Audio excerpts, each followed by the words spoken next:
J'ai choisi des recherches liées à la maladie d'Alzheimer due à l'importance de la prise en charge des personnes âgées atteintes de la maladie d'Alzheimer dans la société contemporaine. Ma recherche fait partie du contrat doctoral international du CNRS.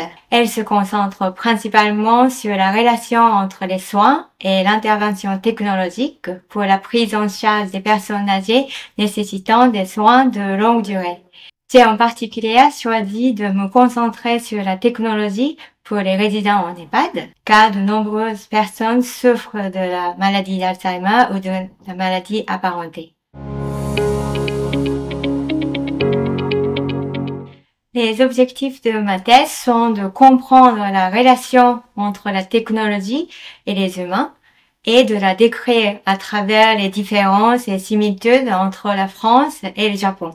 De plus, du point de vue de la perte d'autonomie des personnes vivant avec la maladie d'Alzheimer, je cherche à mettre en évidence les possibilités rendues possibles par la technologie. J'espère que cette méthode critique fournira des éléments importants pour réfléchir à la manière dont chaque patient atteint de la maladie d'Alzheimer puisse avoir la relation de soins qu'il souhaite. Le soutien de la Fondation Médéric Alzheimer m'a permis de m'inscrire à la conférence et d'assurer les autres cours pour cette communication scientifique. Grâce à ce soutien, j'ai pu faire une présentation en anglais à la conférence d'Alter, la Société européenne de recherche sur le handicap, à Paris en juin dernier.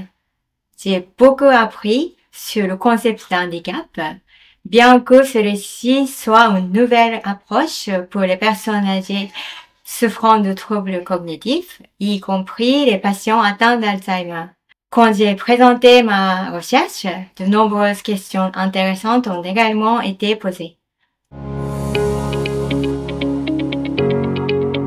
Je poursuivre mes recherches liées à la maladie d'Alzheimer, car je souhaite continuer à travailler sur le thème des pratiques de soins pour les personnes âgées. De nombreux résidents en EHPAD sont atteints de la maladie d'Alzheimer.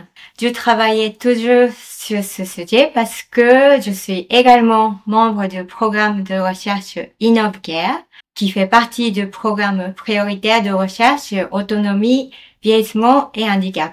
En tant que chercheuse qui utilise la méthode comparative franco-japonaise, je pense aussi qu'il est crucial de continuer ces travaux et d'étudier les pratiques de prise en charge des personnes âgées au Japon, où la société vieillit de manière très marquée, afin de comprendre et d'expliquer les pratiques de soins en France par rapport à celles au Japon.